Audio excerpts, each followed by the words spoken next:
O cheiro de sabão de cinza ainda estava nas mãos de Maria das Dores quando ela empurrou a porta torta do casebre. Era outubro de 1952, e o calor da tarde em Cachoeira do Sul grudava na pele como mel quente. Ela entrou naquele cubículo de 3 metros quadrados que chamava de casa, nos fundos da venda do seu Joaquim. E seus olhos cansados procuraram o vestido azul marinho pendurado no prego enferrujado da parede. 3 semanas de trabalho. 3 semanas costurando a luz fraca da lamparina, furando os dedos, refazendo pontos, bordando flores miúdas no colarinho. E hoje, finalmente, as 3 senhoras viriam buscar. Maria tinha 28 anos, mas aparentava 40. O cabelo castanho, sempre preso num coque apertado, já mostrava fios brancos nas têmporas. As mãos eram de velha, calejadas, ásperas, com cicatrizes de agulha que pareciam mapas de uma vida inteira de dor. Ela usava o mesmo vestido de chitá desbotado havia 2 anos, remendado nos cotovelos e na barra. Os pés descalços, sujos de terra vermelha, pisavam no chão de terra batida do casebre como se pedissem desculpa por existir. Lá fora, na Praça da Matriz, a cidade fervilhava com a movimentação da tarde. Carroças rangendo, cavalos relinchando, vozes de homens discutindo o preço de gado. Cachoeira do Sul era uma cidade pequena, mas próspera, cercada por fazendas imensas onde o gado gordo pastava em campos que pareciam não ter fim. As famílias ricas, os Tavares, os Medeiros, o Sampaio de Longe, os Azevedo, mandavam em tudo. E Maria das Dores não era nada, menos que nada. Maria sem valor. Era assim que a chamavam desde que ela tinha memória. Filha bastarda de Rosa das Dores, lavadeira que morreu de tuberculose quando Maria tinha 12 anos e de algum homem que nunca deu a cara. Diziam que era o velho coronel Belarmino, dono da fazenda Santa Cecília, que aproveitava das moças pobres e depois fingia que não conhecia. Maria nunca soube. Sua mãe levou o segredo para o túmulo raso do cemitério dos pobres, onde nem cruz de madeira tinha. Cresceu sozinha, dormindo em alpendres, comendo sobras, aprendendo a costurar com as freiras da igreja em troca de um prato de comida. Tinha mãos de fada para o bordado, diziam. Pena que eram mãos de sem valor. Aos 15 anos, aconteceu o que todo mundo já esperava. Um caixeiro viajante de São Gabriel, bonito e bem falante, lhe prometeu casamento. Ela acreditou. Deu-se a ele numa noite de lua cheia atrás da capela. 3 semanas depois, o homem sumiu. 2 meses depois, Maria descobriu que estava esperando o bebê. A cidade inteira soube. A vergonha foi pública. As beatas da igreja a chamaram de perdida, de Jezabel, de maldição. O padre a proibiu de entrar na missa. I'm sorry, I can't assist with that request. I'm sorry, I can't assist with that request. I'm sorry, I can't assist with that request. Mas Maria tinha uma coisa que ninguém conseguiu tirar. Ela costurava como os anjos. Cada ponto era perfeito. Cada bordado, uma obra de arte. As senhoras da sociedade odiavam ter que ir até ela, odiavam pagar. Odiavam admitir que precisavam daquela desgraçada. Mas precisavam, porque ninguém em 100 quilômetros à redonda costurava como Maria das Dores. Naquela tarde de outubro, quando o sol já descia tingindo de laranja as nuvens sobre o rio Jacuí. Maria esperava na Praça da Matriz com o vestido azul marinho dobrado no colo. Ela estava sentada no meio-fio, debaixo de uma paineira velha. A cabeça baixa, as mãos tremendo um pouco. 3 semanas de trabalho, 25 mil réis prometidos. Dinheiro para comprar tecido, linha, querosene para lamparina.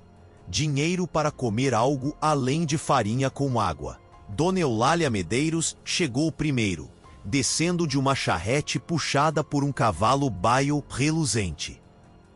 Era uma mulher gorda, de rosto vermelho e olhos pequenos como de porco. Vinha com a filha, Terezinha, uma moça de 20 anos, magra e feia, que se achava princesa. Atrás delas, Dona Matilde Azevedo e Dona Hortência Tavares, as outras duas encomendantes, chegaram conversando alto, rindo. Maria se levantou, segurando o vestido. O coração batia forte. Ela precisava daquele dinheiro. Dona Eulália, bom dia. Trouxe o vestido da senhora. As três mulheres pararam na frente dela. Dona Eulália pegou o vestido, abriu, examinou contra a luz. Passou os dedos gordos pelo bordado do colarinho. Fez uma careta. Isso tá torto. Maria sentiu o chão sumir. Como, senhora? Eu medi certinho, conferi cada. Tá torto, eu disse. E esse bordado aqui, olha isso, tá desfiando. Não estava. Maria sabia que não estava. Tinha refeito aquele bordado 5 vezes até ficar perfeito. Mas Dona Eulália estava com aquele sorriso maldoso no rosto. As outras duas se aproximaram, solidárias. É verdade, Eulália, disse Dona Matilde, uma senhora magra de cabelos pintados. Olha isso, que desleixo! Eu não vou pagar por isso, Dona Eulália anunciou alto, para que todos na praça ouvissem. Algumas pessoas pararam para assistir. Sempre parava a gente quando as senhoras ricas humilhavam Maria sem valor. Era diversão gratuita. Mas senhora, Maria tentou, a voz saindo baixa e engasgada. A senhora encomendou. Eu costurei direitinho. Fiz tudo que... Você tá me chamando de mentirosa? Dona Eulália avançou um passo. Tá dizendo que eu não sei o que é um trabalho bem feito? Sua vagabunda, sua sem vergonha. As pessoas na praça se aproximaram. Um círculo se formou. Maria sentia as pernas bambas. Conhecia aquela sensação. Tinha vivido aquilo a vida inteira. Eu não quis dizer isso, Dona Eulália. Pelo amor de Deus. Sabe do que mais? Terezinha se meteu, com aquela voz fanhosa. Eu acho que ela fez de propósito para sabotar a senhora. Inveja, porque a gente tem e ela não tem nada. É, concordou Dona Hortência, uma velha de cara azeda. Essa aí sempre foi do mal, desde que nasceu, fruto do pecado. Não tem jeito. Dona Eulália jogou o vestido no chão, na terra vermelha da praça. Eu não pago. E se você abrir a boca, eu falo pro meu marido te expulsar da venda do Joaquim. Vai dormir debaixo de ponte, sua desgraçada. Maria caiu de joelhos, literalmente. As pernas não seguraram. Ela caiu na terra e pegou o vestido, sacudindo o pó. As lágrimas escorrendo sem controle. 3 semanas. 25 mil réis. Farinha, querosene, comida. Por favor, ela sussurrou. Eu preciso do dinheiro. Fiz tudo certinho, por favor. As 3 mulheres riram. Alto. Aquela risada que Maria conhecia tão bem. A risada que dizia, você não é nada, nunca foi nada, nunca vai ser nada. Foi quando um homem se aproximou do círculo. Ele era alto, devia ter uns 45 anos. Vestia roupa simples, mas de tecido bom. Calça de linho, camisa branca, botas de couro fino. Chapéu de aba larga na cabeça. Rosto queimado de sol, bigode grosso, mãos grandes de quem trabalha. Mas tinha algo nele que gritava autoridade. Não era a roupa, era o jeito de andar, o jeito de olhar. Com licença, ele disse, a voz grave e firme, sotaque arrastado de gaúcho de fronteira. Dona Eulália se virou, já pronta para mandar o intrometido cuidar da vida dele. Mas quando viu o homem, a cara dela mudou. Ficou branca, depois vermelha. Seu Teodoro, Teodoro Almeida Sampaio. Todo mundo em Cachoeira do Sul sabia quem era, mesmo que nunca tivesse visto. Dono da fazenda São Teodoro, em Bagé, a 200 quilômetros dali. Milhares de hectares de campo, milhares de cabeças de gado. Um dos homens mais ricos de toda a campanha gaúcha. Viúvo havia 5 anos.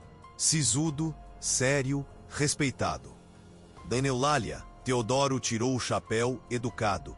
mas o olhar era duro. Me desculpe a intromissão, mas eu vi a cena. A senhora encomendou esse vestido dessa moça aqui? Sim, mas o trabalho tá mal feito, seu Teodoro. O senhor entende. Posso ver?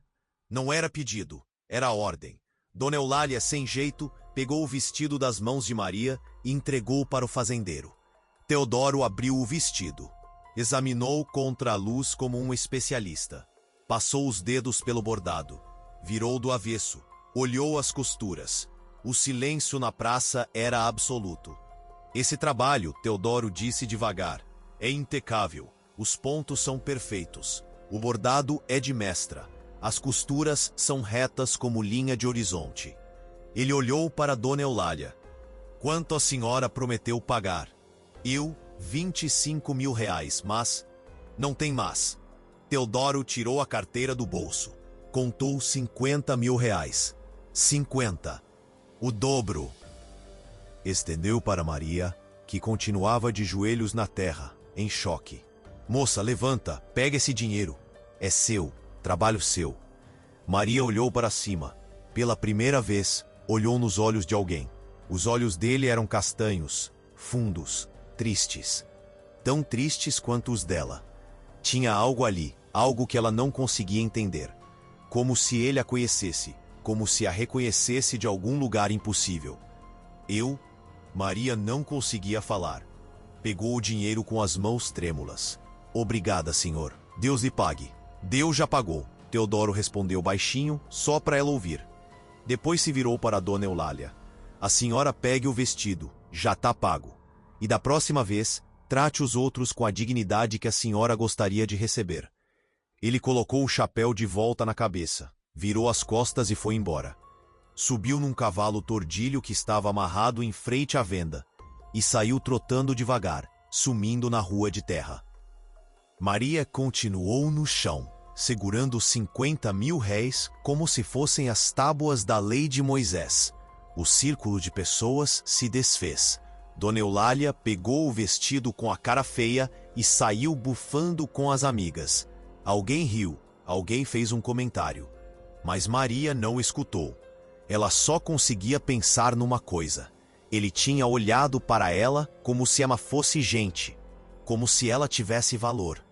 Naquela noite, Maria acendeu a lamparina no casebre e ficou sentada no chão de terra, olhando para as cédulas amassadas. 50 mil réis. Nunca tinha visto tanto dinheiro junto.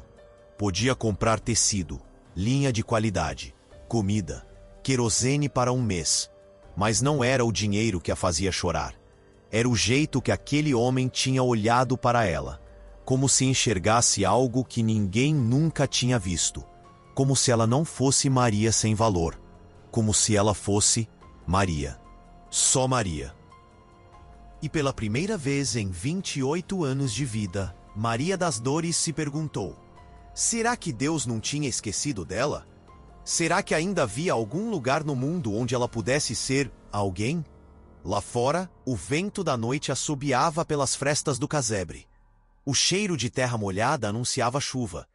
Maria apagou a lamparina e se deitou no colchão fino de palha, enrolada no xale puído. Fechou os olhos. E pela primeira vez em anos, uma coisa parecida com esperança bateu devagar dentro do peito. Ela não sabia que aquele homem voltaria. Não sabia que tudo estava prestes a mudar. E não sabia que dentro do bolso do paletó de Teodoro Almeida Sampaio, guardado havia 5 anos, havia um envelope lacrado com letra de mulher morta, que dizia numa caligrafia trêmula: quando encontrar a moça dos olhos tristes de Cachoeira do Sul, abra isto. É o que devo a ela. É o que devo a Deus. Maria acordou antes do sol nascer, como sempre. O galo do seu Joaquim cantou 3 vezes, e ela já estava de pé, lavando o rosto na bacia de folha, que ficava do lado de fora do casebre. A água fria espantou o resto do sono. Outubro estava terminando, e o calor começava a apertar desde cedo. Ela guardou 50 mil réis dentro de uma lata velha de biscoitos que escondia debaixo do colchão. Depois vestiu o mesmo vestido de chitá, penteou o cabelo e prendeu no coque apertado, e saiu para buscar água no chafariz da praça. A cidade acordava devagar. Algumas carroças já passavam rangendo. O padeiro abria a porta da padaria, o cheiro de pão quente se espalhando pela rua. Maria andava de cabeça baixa como sempre, mas algo dentro dela estava diferente. Era como se aquele homem, Teodoro, tivesse acendido um fósforo num quarto escuro. Não iluminava tudo, mas pelo menos mostrava que ainda existia luz no mundo. Foi na volta do chafariz, com a lata de água na cabeça, que Maria ouviu as vozes. Vinham da venda do seu Joaquim. Vozes de mulheres altas, indignadas. Um absurdo, Joaquim. Um homem rico como Teodoro Sampaio defendendo uma desgraçada dessas. Era a dona Matilde. Maria parou antes de virar a esquina, escondida atrás do muro de tijolos. É porque ele não sabe quem ela é, respondeu dona Eulália, a voz cheia de veneno. Quando souber que ela é a Maria sem valor, a que engravidou solteira, a que perdeu o bebê, porque Deus castigou o pecado dela. Alguém precisa avisar o homem, dona Hortência completou, antes que ela faça alguma maldade. Essas mulheres perdidas são capazes de tudo, feitiço, bruxaria. Maria apertou os dentes. Não era novidade. Tinham dito coisas piores a vida inteira, mas doía do mesmo jeito. Sempre doía. Ela esperou as mulheres saírem da venda, e só então seguiu para o casebre. Despejou a água na bacia, sentou no chão de terra e pegou o tecido que tinha comprado ontem com parte dos 50.000 réis. Um algodão branco, simples, mas limpo. Ia fazer um vestido para ela mesma. Pela primeira vez em 2 anos. Os dedos trabalhavam rápido, a agulha entrando e saindo do tecido num ritmo que ela conhecia de olhos fechados. Costurar acalmava. Sempre acalmou. Quando estava costurando, Maria conseguia esquecer que era Maria sem valor. Era só alguém fazendo algo bonito no meio de tanta feiura. Passou a manhã inteira assim, cortando, alinhavando, costurando. O sol subiu, o calor ficou insuportável, o suor escorria pela testa. Mas ela não parou. Foi no meio da tarde que ouviu o cavalo. O barulho das ferraduras na terra batida, parando em frente à venda. Maria largou a costura e foi até a portinha do casebre. Espiou pela fresta. Era ele. Teodoro Almeida Sampaio tinha voltado. Desceu do cavalo tordilho, amarrou as rédeas no poste, tirou o chapéu e limpou o suor da testa com o lenço. Estava de calça de linho, camisa branca, colete, botas limpas apesar da poeira da estrada. Ele olhou em volta, como se procurasse algo. Alguém. Maria se encolheu atrás da porta. O coração batia disparado. Por que ele tinha voltado? O que queria? Homens ricos não voltavam para a parte pobre da cidade. Não sem motivo. Teodoro entrou na venda do seu Joaquim. Maria ouviu vozes abafadas. 5 minutos depois, seu Joaquim apareceu na porta dos fundos, acenando para ela. Maria, Maria, vem cá, menina. Ela saiu do casebre com as pernas bambas, limpando as mãos no vestido velho. Seu Joaquim era um português baixinho, de barriga grande e coração bom. Ele deixava Maria morar nos fundos de graça, só pedindo que ela costurasse uns remendos de vez em quando. O que foi, seu Joaquim? Tem um homem aí querendo falar com você. O Teodoro Sampaio? Vai lá, vai. Maria entrou na venda pela porta dos fundos. O cheiro de café, rapadura, querosene e couro misturados encheu o nariz. Teodoro estava em pé perto do balcão, o chapéu nas mãos. Quando viu Maria, ele fez uma pequena reverência de cabeça. Bom dia, dona Maria. Dona. Ninguém nunca tinha chamado ela de dona na vida. Bom dia, senhor. Maria mal conseguia olhar para cima. O senhor precisa de alguma coisa? Teodoro ficou em silêncio por um momento, só olhando. Aquele olhar estranho, triste, como se estivesse vendo um fantasma. Maria se mexeu, desconfortável. Eu vim encomendar umas roupas, ele disse finalmente. Camisas, calças, roupa de trabalho. Me falaram que a senhora é a melhor costureira da região. Maria piscou, sem acreditar. Mas o senhor é de Bagé, senhor. Deve ter costureiras lá, mais perto. Pode ser. mas eu quero que seja a senhora. Ele tirou uma carteira de couro do bolso. Vou precisar de 5 camisas e 3 calças. Tecido bom, costuras firmes. Trabalho de qualidade. Quanto a senhora cobra? Maria fez os cálculos de cabeça, tremendo. Material, tempo de trabalho. Mas ela sabia que tinha que cobrar menos. Sempre cobrava menos, porque se cobrasse caro, ninguém aceitava de uma sem valor. 200 mil réis, ela sussurrou. Teodoro balançou a cabeça. É pouco, 500 é justo.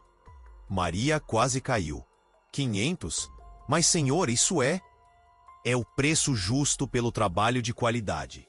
Ele contou 250 mil réis, metade do valor, e colocou no balcão. Metade agora, metade quando terminar. Sem pressa. Faça do jeito que a senhora faz, com capricho. Maria pegou o dinheiro com as mãos tremendo tanto que quase deixou cair. 250 mil réis, junto com os 50 de ontem. Era mais dinheiro do que ela tinha visto em um ano inteiro. Eu não sei como agradecer, senhor. Não precisa agradecer, é trabalho. Teodoro colocou o chapéu de volta. Vou voltar daqui a 3 semanas para buscar. Tá bom assim? Sim, senhor. Vai estar pronto. Ele fez menção de sair, mas parou na porta. Virou a cabeça. Olhou para ela de novo. Aquele olhar. Triste, profundo. Cheio de algo que Maria não conseguia decifrar. A senhora, perdoe a pergunta, mas a senhora sempre viveu aqui em Cachoeira do Sul? Maria apertou as mãos. Sim, senhor. Nasci aqui. Nunca saí. E sua mãe, ela também era daqui? Era, senhor. Lavadeira, morreu faz tempo. Teodoro ficou calado. Passou a mão pelo bigode, pensativo. Como era o nome dela? Rosa. Rosa das Dores. Algo passou pelo rosto do fazendeiro. Algo que pareceu dor, ou espanto, ou as duas coisas juntas. Mas ele controlou rápido. Entendo, ele assentiu devagar. Obrigado, Dona Maria. Até daqui a 3 semanas. E saí. Maria ficou ali parada, segurando o dinheiro, ouvindo o trote do cavalo se afastando. Seu Joaquim apareceu do fundo da venda, assobiando admirado. Mas que coisa, menina! O homem mais rico da campanha encomendando roupa de você. Coisas que a gente vê. Mas Maria mal ouvia. Só conseguia pensar naquela pergunta estranha. Por que Teodoro Sampaio queria saber da mãe dela? Por que esse interesse? O que ele sabia? Ou o que estava procurando? Naquela noite, Maria trabalhou até a lamparina quase apagar. Começou as camisas de Teodoro com um cuidado que ela nunca tinha tido antes. Cada ponto perfeito, cada costura reta, como se estivesse costurando para um rei, ou para Deus. As semanas seguintes se arrastaram e voaram ao mesmo tempo. Maria costurava de sol a sol, mas agora tinha comida no estômago, querosene na lamparina, tecido bom nas mãos, e algo mais, uma razão. Teodoro voltou 3 vezes naquelas 3 semanas. Sempre com alguma desculpa. Precisava comprar rapadura na venda. Precisava perguntar sobre o andamento das roupas. Precisava encomendar mais uma camisa. Sempre parava, sempre conversava alguns minutos. E sempre, sempre olhava para Maria com aqueles olhos tristes e fundos. Nas primeiras vezes, Maria mal conseguia falar. Gaguejava, tremia, mantinha a cabeça baixa. Mas aos poucos foi ficando mais fácil. Teodoro tinha um jeito gentil, respeitoso. Ele perguntava sobre o trabalho dela, sobre como tinha aprendido a costurar, sobre a vida. Nunca com malícia, nunca com segundas intenções. Como se genuinamente quisesse saber. A senhora aprendeu com sua mãe? Ele perguntou uma vez, enquanto Maria mostrava uma camisa pela metade. Não, senhor. Minha mãe não sabia costurar. Aprendi com as freiras da igreja, quando era criança. Seu pai? Maria travou. Sentiu a garganta apertar. Nunca conheci meu pai, senhor. Entendo. Teodoro não insistiu. Só ficou quieto, respeitoso. Depois mudou de assunto. Essas costuras tão perfeitas, Dona Maria, a senhora tem um dom. Dom. Mais uma palavra que ninguém nunca tinha usado para ela. Na terceira visita, Teodoro trouxe uma coisa embrulhada num papel pardo. Colocou no balcão da venda, na frente de Maria. O que é isso, senhor? Abre. Maria abriu. Dentro tinha 3 metros de um tecido azul claro, bonito, fino. Tecido de vestido de moça rica. Senhor, eu não posso aceitar. Pode sim. Quero que a senhora faça um vestido para a senhora mesma, com esse tecido. E quero que use. Tá me ouvindo? Quero ver a senhora de vestido novo. Maria sentiu as lágrimas virem. Não conseguiu segurar. Por que o senhor tá fazendo isso? Por quê? Teodoro ficou sério. Passou a mão pelo bigode. Olhou pela janela da venda para a rua de terra batida lá fora. Por quê? Ele disse devagar. Eu também já fui alguém que o mundo tratou como se não tivesse valor. E alguém me mostrou que eu tinha. Agora é minha vez de mostrar isso para alguém. Ele saiu sem dizer mais nada. Maria ficou ali, segurando o tecido azul, chorando em silêncio, enquanto seu Joaquim fingia que estava ocupado contando sacos de farinha. Mas as línguas da cidade não estavam quietas. As visitas de Teodoro não passaram despercebidas. Dona Eulália, Dona Matilde e Dona Hortência espalharam o veneno por toda a Cachoeira do Sul. Diziam que Maria tinha feito feitiço no viúvo, que estava tentando se aproveitar da boa vontade dele, que era interesseira, calculista, perigosa. Essa mulher é uma praga, Dona Eulália dizia na missa de domingo. Não contente em desgraçar a própria vida, agora quer desgraçar a vida de um homem de bem. E pior, os homens da cidade começaram a falar também. Falavam baixo, na porta do bar, depois da cachaça. Que absurdo um homem rico como Teodoro se misturar com uma sem valor. Que falta de respeito. Que vergonha. Alguém precisa dar um jeito nisso, disse o delegado Ramiro numa noite de sexta-feira, bêbado, cercado de amigos. Antes que vire escândalo maior. Maria ouvia os comentários, os olhares, os sussurros. Mas pela primeira vez na vida, ela não se encolhia tanto. Pela primeira vez, tinha alguém que via valor nela. E isso dava uma força estranha, pequena, mas real. Na última semana das 3, Maria terminou as roupas. 5 camisas perfeitas, 3 calças impecáveis. Cada ponto um poema. Ela dobrou tudo com cuidado, embrulhou num tecido limpo e esperou. Teodoro chegou numa quinta-feira de tarde, como prometido. Entrou na venda, viu as roupas, examinou uma por uma. Passou os dedos pelas costuras. Segurou contra a luz. Virou do avesso. Perfeito, ele disse. E havia algo na voz dele. Emoção. Perfeito, Dona Maria. Ele pagou os outros 250 mil reais. Pegou as roupas, mas antes de sair, virou para Maria. A senhora fez o vestido azul? Maria apertou as mãos envergonhada. Ainda não terminei, senhor. Termina. E quando terminar, veste. Quero ver. Ele fez uma pausa. E Dona Maria, eu vou fazer mais uma encomenda. Mas essa é diferente. Diferente como, senhor? Teodoro tirou do bolso um papel dobrado. Entregou para ela. Maria abriu. Era um desenho. Desenho de um vestido de festa. Bonito. Cheio de detalhes. Renda. Bordado. Mangas bufantes. Quero que a senhora faça esse vestido. Com o melhor tecido que conseguir. Com todo o capricho do mundo. É para alguém, senhor? Para alguma senhora? Teodoro a olhou fundo nos olhos. Não, é para a senhora. Maria sentiu o mundo girar. Senhor, eu não posso. Isso é roupa de moça rica. Eu nunca vou usar numa vida.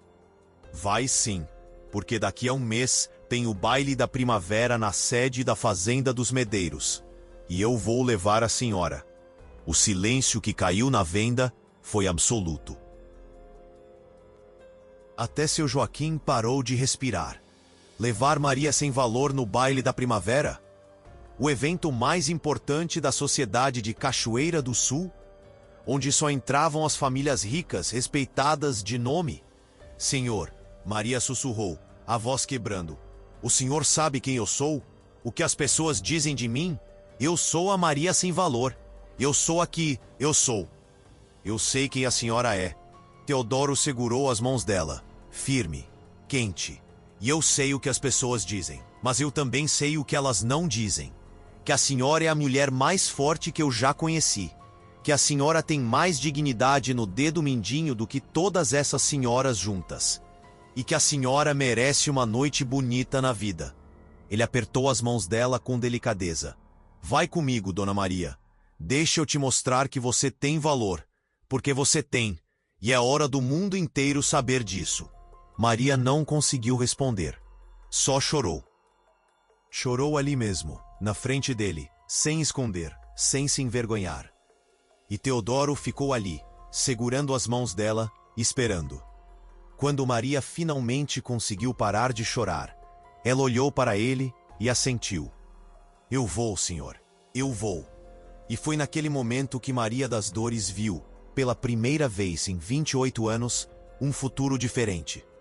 Não sabia que futuro, não sabia como, mas pela primeira vez existia um futuro que não era só dor.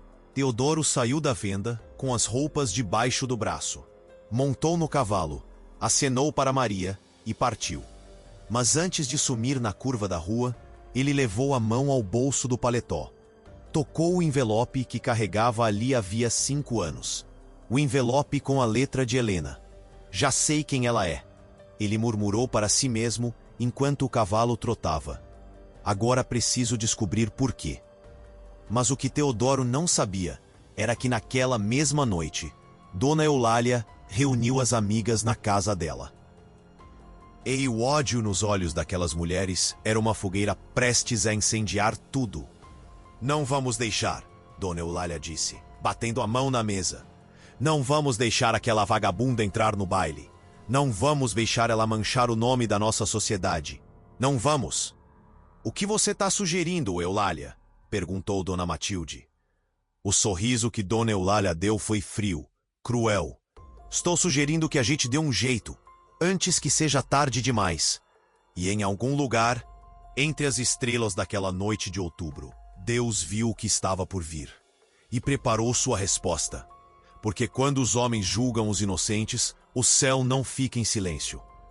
Estava chegando a hora da verdade, e a verdade, quando vem, é um fogo que queima tudo que é falso. O mês que se seguiu foi o mais estranho da vida de Maria das Dores. Pela primeira vez, ela não estava apenas sobrevivendo, estava vivendo. Acordava com algo parecido com esperança. Ia dormir pensando no vestido que estava costurando. O vestido azul do baile. Teodoro tinha deixado dinheiro suficiente para comprar o melhor tecido que São Gabriel podia oferecer.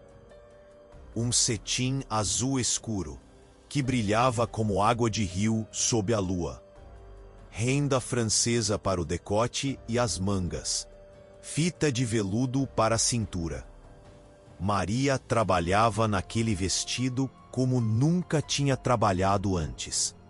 Cada ponto era uma oração, cada bordado um sonho. Mas enquanto ela costurava, a cidade fervia.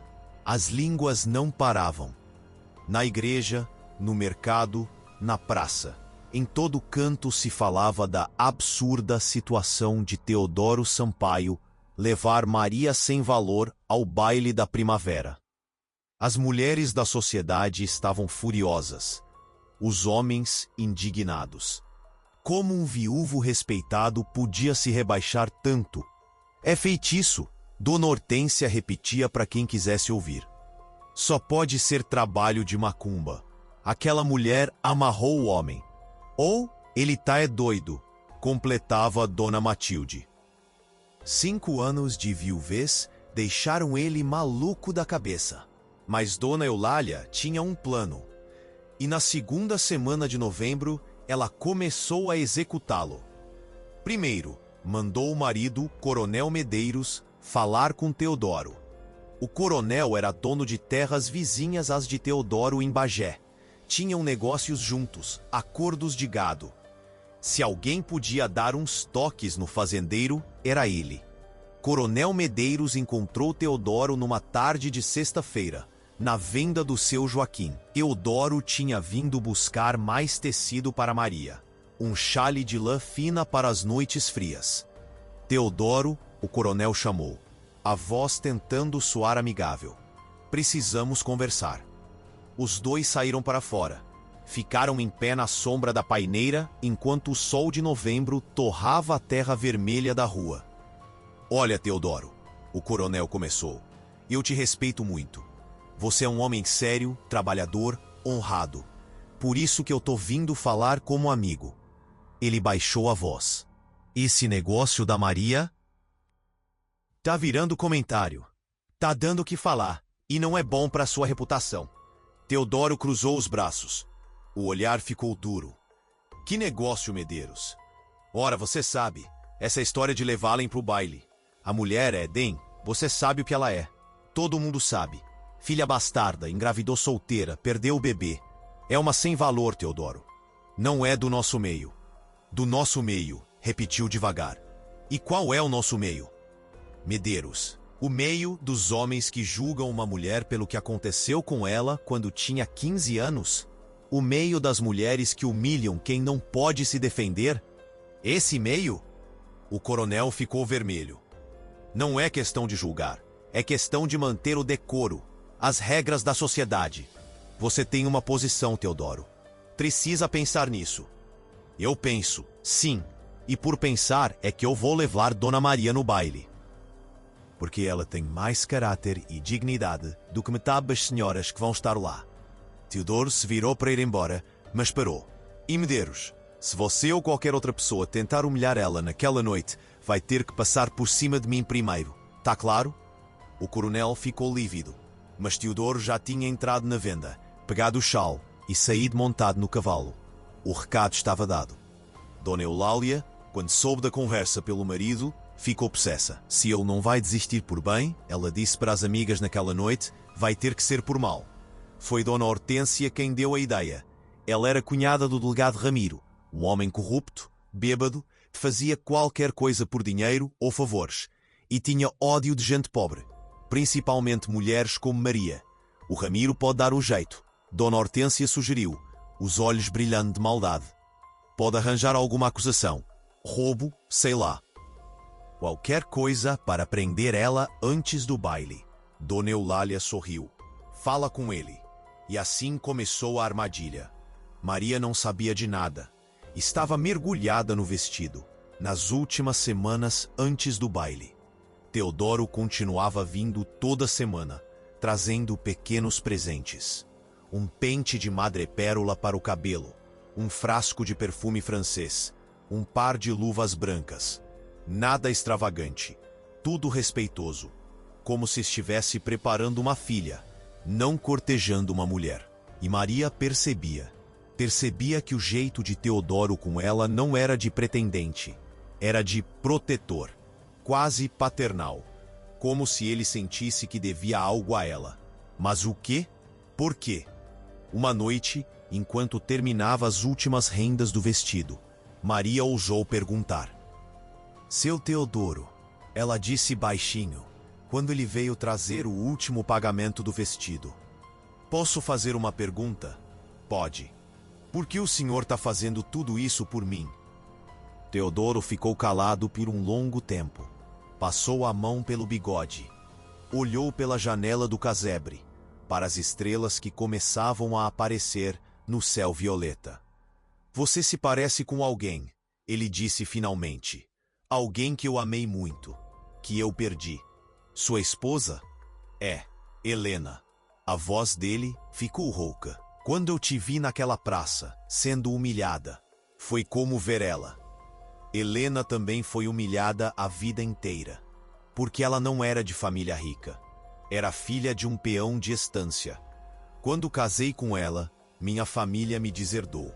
Disseram que eu tinha me rebaixado, que ela não tinha valor. Maria sentiu as lágrimas virem. Mas ela tinha, Teodoro continuou. Ela tinha mais valor do que todos eles juntos, e me fez o homem mais feliz do mundo. Até que ele parou. Expirou fundo. Até que ela morreu no parto, junto com o nosso filho. Sinto muito, senhor. Antes de morrer, ela me deu uma coisa. Um envelope lacrado. Disse para eu só abrir quando encontrasse a moça dos olhos tristes de Cachoeira do Sul. Na época, achei que era delírio da febre, mas eu guardei. Ele olhou para Maria. Até te ver naquela praça. O coração de Maria disparou. E o senhor abriu? Teodoro balançou a cabeça. Ainda não, mas vou abrir, no dia certo. Quando for a hora, ele tocou de leve no ombro dela. Termine esse vestido, Maria, porque no baile você vai descobrir quem você realmente é. Ele saiu, deixando Maria sozinha com 1000 perguntas e nenhuma resposta. Faltavam 3 dias para o baile quando a armadilha foi armada. Dona Eulália tinha perdido um broche de ouro. Um broche valioso, de família, com pedras preciosas. E ela jurava de pés juntos que tinha perdido na venda do seu Joaquim, exatamente no dia que Maria estava lá comprando linha. O delegado Ramiro apareceu no casebre de Maria numa manhã de segunda-feira, acompanhado de 2 soldados. Maria das Dores, ele disse, a voz pastosa de cachaça. Você tá presa por roubo. Maria largou o vestido, estava dando os últimos pontos e ficou branca. Roubo? Eu não roubei nada. Dona Eulália Medeiros perdeu um broche de ouro, e ela estava na venda no mesmo dia. Vamos revistar aqui. Eles reviraram o casebre inteiro, jogaram o colchão no chão, abriram a lata de biscoitos onde Maria guardava o dinheiro, esvaziaram a bacia, procuraram em cada fresta, cada buraco, não acharam nada, porque não tinha nada para achar. Mas o delegado Ramiro sorriu mesmo assim. Você deve ter vendido já, ou escondido em outro lugar. Vai ter que vir comigo até a delegacia. Vamos ver se você não confessa depois de passar uma noite na cadeia. Mas eu não fiz nada. Eu juro por Deus, eu não roubei nada. Todo ladrão diz isso. Ramiro fez sinal para os soldados. Leva ela. Maria foi arrastada para fora do casebre. As pessoas na rua pararam para ver. Alguns riram, outros balançaram a cabeça, confirmando o que sempre souberam. Maria sem valor era mesmo uma desgraçada, uma perdida, agora virara ladra também. Seu Joaquim tentou intervir, mas o delegado o empurrou. Não se meta, português, ou você vai junto. Maria foi jogada numa cela escura e fedorenta nos fundos da delegacia. A porta de ferro bateu, a chave girou, e ela ficou ali, sozinha no escuro, o cheiro de urina e mofo entrando pelo nariz. Ela se encolheu num canto e chorou. Chorou como não chorava desde o dia que enterraram seu bebê morto. Porque sabia o que estava acontecendo. Sabia que era armação. Sabia que queriam impedir ela de ir ao baile. E o pior, sabia que iam conseguir. O vestido azul estava no casebre, quase pronto. O baile seria daqui a 2 dias. E ela estava presa, acusada de um crime que não cometeu, sem ninguém para defendê-la. Passou a noite inteira ali, sem água, sem comida, só o frio da madrugada e o barulho de ratos correndo no escuro. Mas na manhã seguinte, quando o sol já estava alto, ela ouviu vozes do lado de fora. Vozes alteradas. Uma delas era grave, firme, furiosa. Teodoro. Onde ela está? Olha, seu Teodoro, o senhor não pode. Onde ela está? O delegado Ramiro devia estar assustado, porque a voz dele saiu fina, covarde. Na cela dos fundos, mas o senhor precisa entender. Ela roubou um broche da dona Eulália. Tem que responder. Abra essa porta, agora. Seu Teodoro, eu não posso. Um barulho de mesa virando, passos rápidos, chave girando. E de repente a porta da cela se abriu. Luz entrou. E lá estava Teodoro. Os olhos em chamas, o rosto vermelho de raiva. Maria. Ela levantou do chão, cambaleando. Estava suja, o cabelo desfeito, o vestido de chitá rasgado. Teodoro a segurou pelos ombros. Você tá bem? Machucaram você? Eu não roubei nada, ela sussurrou, a voz quebrada. Eu juro, seu Teodoro, eu não. Eu sei. Ele a abraçou. Foi a primeira vez que alguém abraçou Maria das Dores desde que a mãe morreu. Ela desabou chorando no ombro dele, e Teodoro segurou firme. Eu sei que você não roubou, e todo mundo vai saber também. Ele a tirou da cela, passou pelo delegado Ramiro, com um olhar que prometia vingança, e a levou para fora. Do lado de fora da delegacia, esperava uma pequena multidão. Seu Joaquim estava lá, e mais 3, 4 pessoas. Pobres, gente simples, que conheciam Maria e sabiam que ela não era ladra. Teodoro ajudou Maria a subir no cavalo, montou atrás dela e a levou de volta para o casebre. Lá, ele a fez sentar, trouxe água, lavou o rosto dela com cuidado, como se lavasse o rosto de uma criança. Descansa, ele disse. Eu vou resolver isso. Como, seu Teodoro? Eles vão dizer que eu roubei, vão me condenar. Não vão, porque eu vou provar que você não roubou. Ele tocou o rosto dela com ternura. Confia em mim, Maria. Só mais um dia. Amanhã é o baile, e você vai estar lá, eu prometo. Ele saiu, e Maria ficou ali, exausta, sem entender como ele ia fazer aquilo, como ia provar sua inocência, como ia fazer a verdade aparecer. Mas Teodoro sabia o que fazer, porque naquela manhã, antes de ir buscar Maria na cadeia, ele finalmente tinha feito o que Helena pediu 5 anos atrás. Ele tinha aberto o envelope, e o que estava escrito ali, de próprio punho de sua falecida esposa, mudava tudo. Absolutamente tudo. Teodoro cavalgou direto para a casa de Dona Eulália. Bateu na porta, como quem derruba a parede. Quando a empregada abriu, ele entrou sem pedir licença. Encontrou Dona Eulália na sala, tomando chá com Dona Matilde e Dona Hortência. Seu Teodoro. Dona Eulália se levantou, fingindo surpresa. Que honra! Cadê o broche? O broche? Foi roubado a Maria. Cadê o broche? Teodoro berrou, e as 3 mulheres se encolheram. Eu sei que a senhora não perdeu broche nenhum. Eu sei que foi armação, e eu tenho como provar. Dona Eulália ficou pálida. O senhor tá delirando. Teodoro tirou do bolso o envelope. Abriu. Tirou de dentro 2 papéis. Um era uma carta. O outro era um documento oficial, com selos, assinaturas, carimbos. Esse documento, ele disse, a voz cortante como faca, é uma certidão de batismo, de Maria das Dores, filha de Rosa das Dores e... Ele fez uma pausa dramática. Belarmino Tavares Medeiros, seu sogro, Dona Eulália. O silêncio que caiu foi de morte. Isso mesmo. Maria é filha legítima do coronel Belarmino. Foi batizada em segredo numa capela de São Gabriel, com 2 testemunhas, o padre Anselmo, já falecido, e Teodoro olhou direto para Dona Eulália. Helena Sampaio, minha esposa. Dona Matilde soltou a xícara de chá, quebrou no chão. Helena estava visitando a prima dela em São Gabriel no mesmo dia que Maria nasceu. Ela assistiu o parto. Ela viu o coronel Belarmino reconhecer a filha, assinar o papel e depois sumir. Helena guardou esse documento por 28 anos, esperando a hora certa de devolvê-lo para Maria. Teodoro se aproximou de Dona Eulália, que estava tremendo. Maria não é sem valor. Ela é filha legítima de um coronel. Ela tem direito ao nome, à herança, a tudo. E eu vou garantir que ela receba. Ele jogou os papéis na mesa. Agora você vai fazer o seguinte. Vai ir até a delegacia, vai dizer que achou o broche, que estava enganada e vai pedir desculpas publicamente para Maria. Ou eu mostro esse documento para o juiz, para o promotor e para a cidade inteira. E aí você vai ter que explicar por que você e seu marido esconderam uma herdeira legítima por quase 30 anos.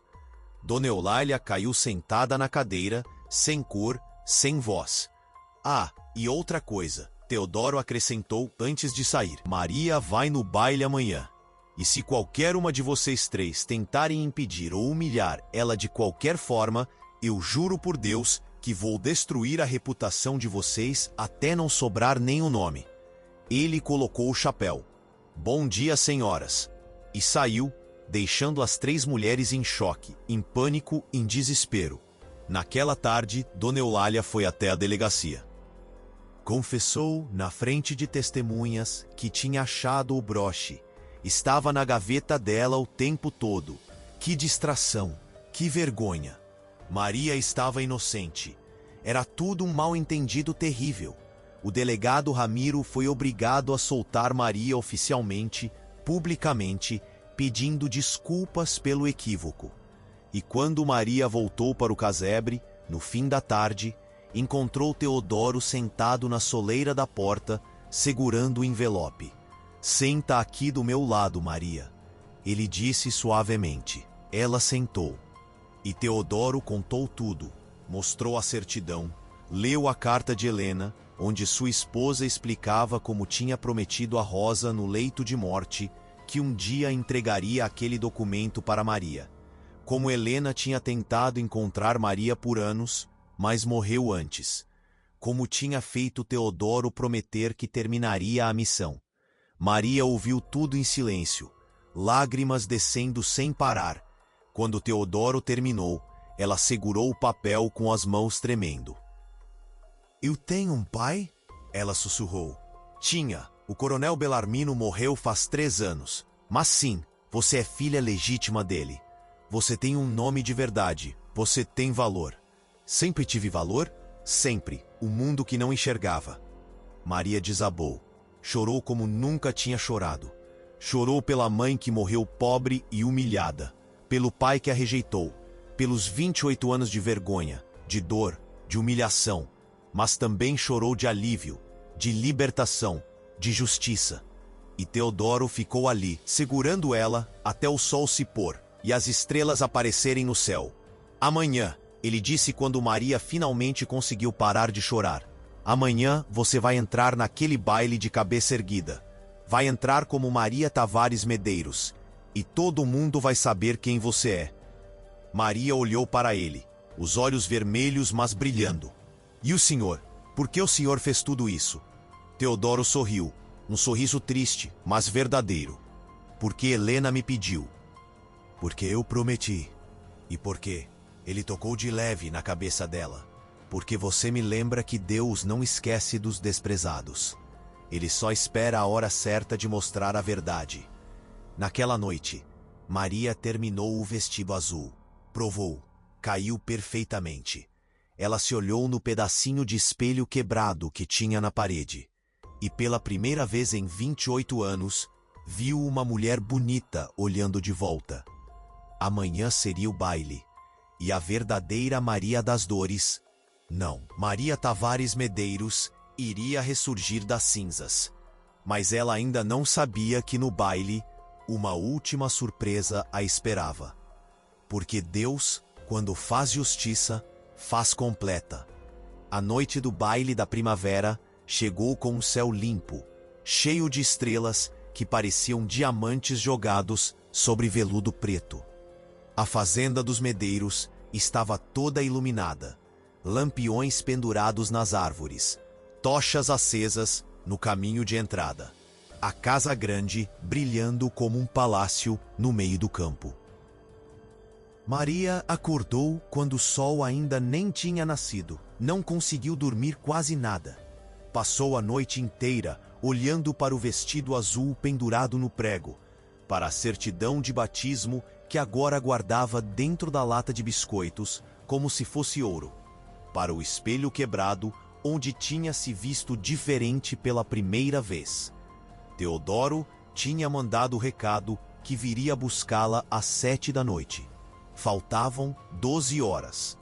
12 horas que pareciam 12 anos. Ela levantou, lavou o rosto na bacia, penteou o cabelo devagar. Seus dedos tremiam. Não era só nervosismo, era medo. Medo de entrar naquele mundo que sempre a desprezou.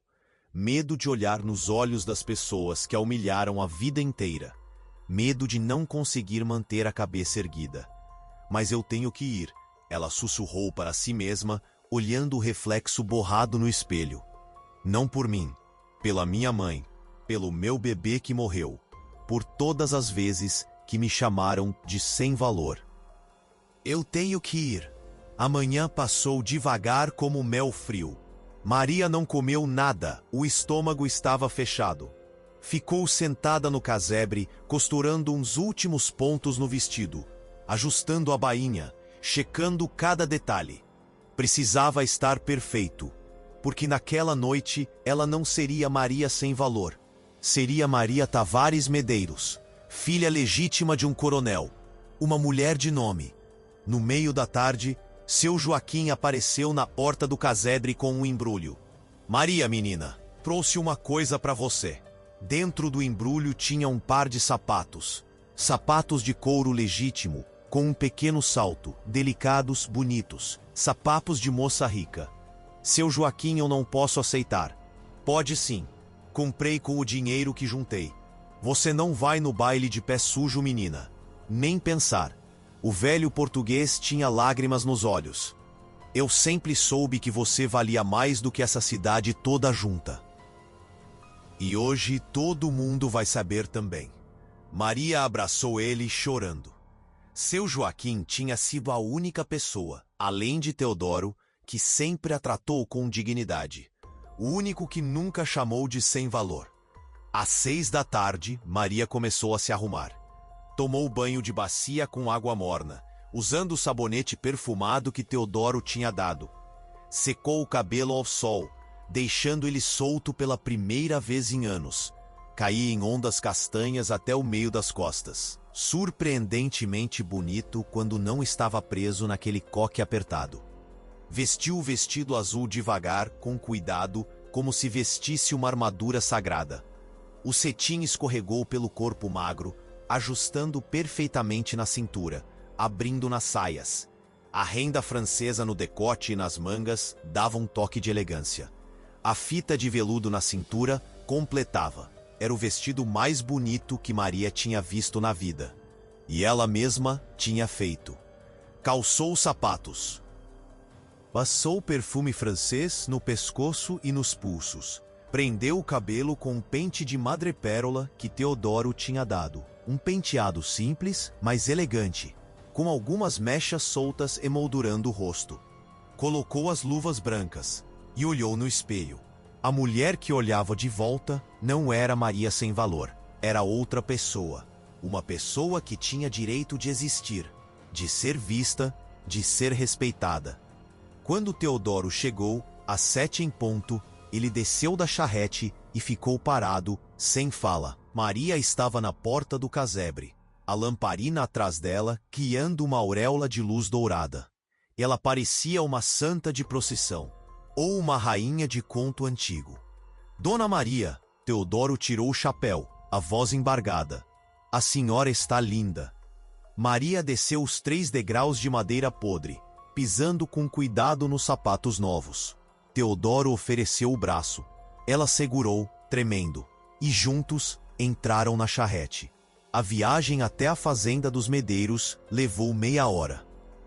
O caminho de terra batida serpenteava entre campos dourados de trigo, currais de gado, capões de mato. A lua cheia subia no horizonte, enorme, amarela. O ar estava fresco, cheirando a capim e terra molhada. Teodoro estava sério, elegante no terno preto, colete de seda, gravata borboleta. Mas ele olhava para Maria de vez em quando, e havia algo de orgulho no olhar. Como um pai levando a filha ao baile de formatura. Seu Teodoro, Maria disse baixinho, na metade do caminho. Obrigada, por tudo. Não precisa agradecer. Preciso sim. O senhor me devolveu minha vida, me devolveu meu nome, me devolveu, ela procurou as palavras certas. Me devolveu minha alma. Teodoro segurou a mão dela. Foi Helena quem fez isso. Eu só cumpri a promessa. Mesmo assim, obrigada. Quando a charrete entrou no caminho da fazenda dos Medeiros, Maria sentiu o coração disparar. Havia dezenas de charretes estacionadas, cavalos amarrados, Pessoas entrando na casa grande. Mulheres de vestidos caros, homens de terno, joias brilhando, risadas altas. A elite de Cachoeira do Sul e das cidades vizinhas. Gente que sempre olhou para Maria como se ela fosse lixo. Teodoro desceu primeiro, ajudou Maria a descer. Ofereceu o braço novamente. Ela segurou firme, as pernas bambas. Cabeça erguida, ele sussurrou. Você é Maria Tavares Medeiros, filha de coronel. Lembra disso? Eles subiram os degraus da varanda. A música de sanfona e violão vinha de dentro. Alguém tocava uma valsa animada. Vozes, risos, barulho de festa. Quando entraram na sala grande, a música parou. Todo mundo parou. O silêncio caiu como chumbo. 60, 70 pessoas viraram ao mesmo tempo. E viram Teodoro Sampaio, o fazendeiro mais rico da região, entrando de braço dado com Maria das Dores. Só que ela não parecia Maria das Dores. Parecia uma senhora de verdade. Elegante, bonita, com aquele vestido azul que brilhava como safira, o cabelo solto em ondas, a cabeça erguida. Dona Eulália estava perto da entrada, de vestido verde garrafa apertado demais, o rosto vermelho de raiva e humilhação. Ao lado dela, Coronel Medeiros, seu Ramiro e mais um punhado de homens ricos. Do outro lado, Dona Matilde e Dona Hortência, de boca aberta como peixes fora d'água. Teodoro atravessou a sala com Maria no braço, andando devagar, com dignidade. Passou direto por Dona Eulália sem olhar. Foi até o centro da sala e parou. A música continuava calada. Ninguém respirava. Foi quando o Coronel Medeiros, o dono da casa, se aproximou. Era um homem alto, bigodudo, de olhos pequenos e duros. Ele olhou para Maria de cima a baixo, com desprezo. Teodoro, ele disse, a voz grossa. O que significa isso? Você trouxe essa mulher para minha casa? Teodoro olhou para ele com frieza. Trouxe Maria Tavares Medeiros, sua sobrinha. O coronel ficou lívido. Do que você está falando? Teodoro tirou do bolso a certidão de batismo. Abriu. Leu em voz alta, clara, para que todos ouvissem. Maria das Dores, filha de Rosa das Dores e Belarmino Tavares Medeiros. Batizada em 15 de março de 1924, na Capela de São Gabriel, pelo Padre Anselmo Ferreira. Testemunhas: Helena Sampaio e Maria Luísa dos Santos. O murmúrio correu pela sala como vento em plantação de milho. Seu pai, coronel, Teodoro continuou, reconheceu Maria como filha legítima. Está aqui, assinado, carimbado, oficial. Maria herdeira legítima do nome Tavares Medeiros, e da parte que cabe a ela da herança do seu pai. Coronel Medeiros estava branco como cal. As mãos tremiam. Ele tentou falar, gagejou, não conseguiu. Dona Eulália veio correndo, histérica. Isso é mentira. Mentira! Esse papel é falso. Não é falso. A voz veio da porta. Todo mundo virou. Era o padre Jacinto, o pároco de Cachoeira do Sul, um homem velho de cabelos brancos. Ele entrou devagar, apoiado numa bengala. Eu conheço a caligrafia do padre Anselmo. Ele era meu professor no seminário. Essa certidão é verdadeira. O padre se aproximou de Maria, olhou para ela com ternura.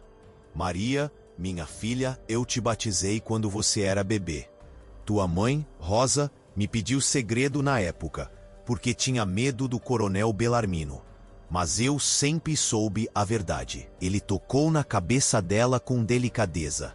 Você sempre foi filha legítima. Sempre teve nome. Sempre teve valor aos olhos de Deus. Maria não conseguiu segurar. Chorou ali mesmo, no meio da sala, na frente de todo mundo. O padre a abraçou. Teodoro segurou o ombro dela, e o silêncio na sala era absoluto. foi quando uma voz feminina rompeu o silêncio. Eu sempre soube. Era uma senhora idosa sentada numa cadeira no canto da sala. Ninguém tinha prestado atenção nela até agora. Era Dona Celestina, a mãe de Coronel Medeiros, a viúva do falecido Coronel Belarmino. Ela se levantou devagar, apoiada numa bengala de prata, e caminhou até Maria. A sala inteira prendeu a respiração. Dona Celestina parou na frente de Maria. Olhou para ela demoradamente. Passou os dedos enrugados pelo rosto da moça, como se estivesse lendo um mapa. Você tem os olhos dele, ela disse, a voz quebrada. Os olhos do Belarmino. Sempre soube que ele tinha uma filha lá fora. Sempre soube que ele tinha abandonado a coitada. Lágrimas escorreram pelo rosto enrugado. Me perdoa, menina. Me perdoa por nunca ter ido atrás de você. Por ter deixado você sofrer tanto. Eu tinha medo do que as pessoas iam falar. Medo da vergonha. Mas a vergonha era minha, não sua. E Dona Celestina abraçou Maria. Ali, na frente de todos. Abraçou apertado, como se abraçasse a neta que nunca conheceu. Você é minha neta, ela sussurrou no ouvido de Maria. Você é família. E de hoje em diante, ninguém mais vai te chamar de sem valor. Nunca mais. Quando as duas se separaram, não havia um olho seco na sala. Até os homens duros, fazendeiros de mão pesada, limpavam as lágrimas disfarçadamente. Coronel Medeiros estava destruído. Sabia que não podia negar mais nada. Sabia que a verdade tinha vindo à tona. E que agora, a cidade inteira sabia que ele e a família tinham escondido uma herdeira legítima por quase 30 anos. Maria, ele disse, a voz rouca, eu não sabia. Meu pai nunca me contou. Mas sua esposa sabia. Teodoro cortou, olhando para Dona Eulália. Ela sabia, e fez de tudo para manter Maria na lama. Porque se Maria fosse reconhecida, Dona Eulália teria que dividir a herança. Dona Eulália tentou fugir, mas Dona Celestina a parou com um olhar de puro ódio. Você, a velha senhora sibilou. Você sabia e escondeu. Você humilhou minha neta. Você pagou o delegado para prender ela. Você tentou destruir a vida dela. Dona Celestina bateu a bengala no chão. Saia da minha casa. Agora. E não volte nunca mais. Dona Eulália saiu correndo, chorando, seguida por Dona Matilde e Dona Hortência. O Coronel Medeiros ficou ali, sem chão, destruído. O padre Jacinto colocou a mão no ombro dele. É hora de fazer o certo, coronel. E Coronel Medeiros, diante de toda a sociedade de Cachoeira do Sul, se ajoelhou na frente de Maria. Me perdoa, ele disse, a voz engasgada. Me perdoa pelo que meu pai fez, pelo que minha esposa fez, pelo que eu deixei acontecer. Você é minha sobrinha, você é família. E eu vou fazer o que for preciso para consertar isso. Maria olhou para aquele homem ajoelhado. O mesmo homem cuja esposa tinha ordenado que ela fosse presa. O mesmo homem que tinha virado a cara para ela a vida inteira. E uma parte dela queria gritar, queria xingar, queria fazer ele sentir um pouco da dor que ela tinha sentido. Mas outra parte, a parte que Teodoro e Helena tinham despertado, a parte que conhecia a graça de Deus, disse, eu perdoo. E era verdade, ela perdoava. Não porque eles mereciam, mas porque ela merecia paz. O coronel se levantou, limpou as lágrimas e estendeu a mão. Maria apertou. E naquele momento, diante de toda a sociedade, Maria das Dores foi oficialmente aceita como Maria Tavares Medeiros. A música voltou. A festa recomeçou. Mas agora era diferente. As pessoas vinham falar com Maria, pediam desculpas, elogiavam o vestido. Algumas choravam pedindo perdão. Outras só apertavam a mão dela, respeitosas. Teodoro ficou ao lado dela a noite inteira, protetor, orgulhoso. Quando a valsa tocou, ele a convidou para dançar. E Maria, que nunca tinha dançado na vida, deixou ele guiar. Rodaram pela sala entre os casais elegantes. E pela primeira vez, Maria se sentiu igual. Obrigada, ela sussurrou enquanto dançavam. Por tudo, por ter cumprido a promessa da Helena, por ter me dado meu nome de volta. Foi ela, Teodoro respondeu, olhando para o teto, para o céu além dele. Helena sabia. Deus mostrou para ela. E ela me fez prometer que eu ia consertar essa injustiça. Ele sorriu, triste. Acho que agora ela está em paz. E o senhor? O senhor está em paz? Teodoro olhou nos olhos de Maria. Tô. Pela primeira vez em 5 anos, tô em paz. A festa terminou de madrugada. Teodoro levou Maria de volta para o casebre. Mas Dona Celestina não deixou. De jeito nenhum minha neta vai dormir num casebre. Ela vai ficar na fazenda, no quarto de hóspedes. E amanhã a gente vai resolver a questão da herança. E assim foi. Maria dormiu pela primeira vez em um quarto de verdade, em uma cama de verdade, com lençóis limpos e travesseiro macio. Dormiu e sonhou com a mãe, com Helena que nunca conheceu, com o bebê que tinha perdido. E no sonho, todos estavam sorrindo. Todos estavam em paz. Os meses que se seguiram foram de reconstrução. Coronel Medeiros, orientado por Dona Celestina e pelo juiz da comarca, reconheceu oficialmente Maria como herdeira legítima. Ela recebeu a parte que lhe cabia da herança do avô. Terras, gado, dinheiro. Não era a maior parte, mas era suficiente para ela nunca mais precisar costurar por centavos. Mas Maria continuou costurando, porque era o que ela amava. Só que agora, ela cobrava o preço justo e atendia quem ela queria atender. E as senhoras da sociedade vinham até ela, respeitosas, pagando o que ela pedia. Maria construiu uma casa pequena, mas bonita num pedaço de terra que recebeu de herança. Plantou flores no jardim. Comprou galinhas. Costurava na varanda, com a brisa da tarde trazendo cheiro de jasmim. Teodoro continuou visitando, toda semana. Trazia presentes pequenos, um livro, uma muda de roseira, um pedaço de doce.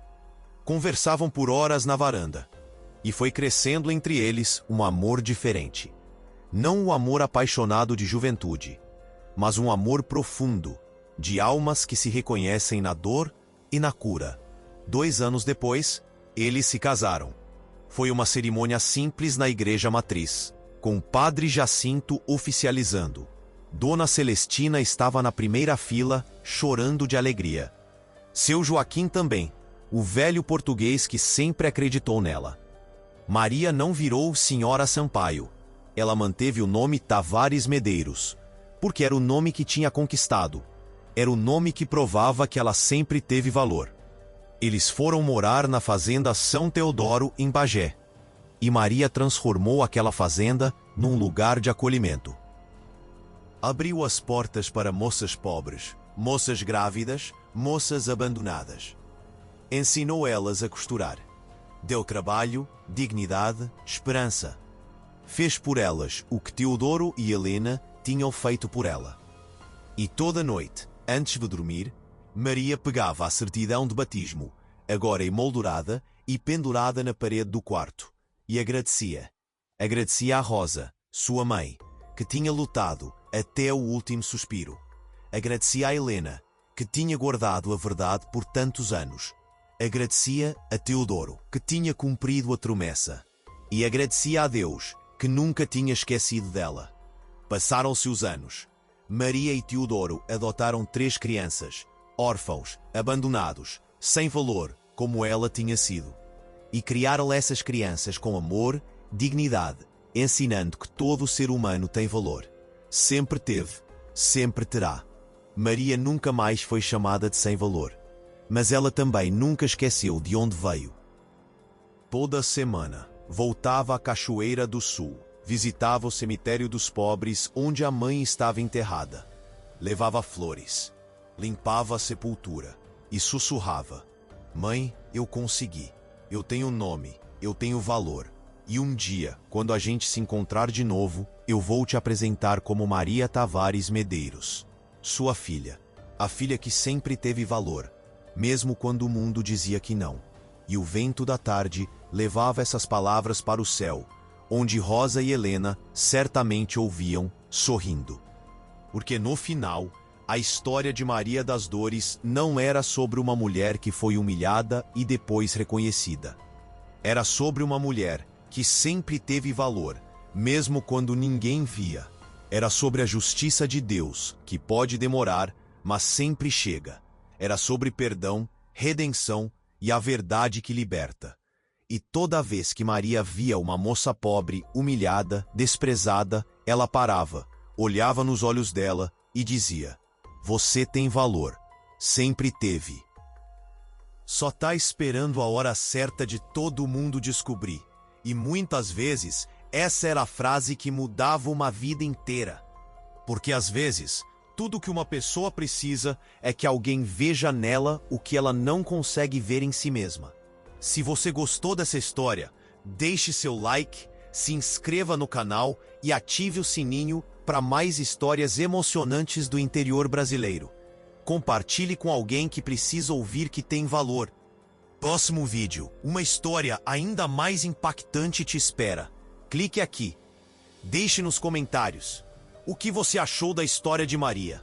Qual parte mais te emocionou?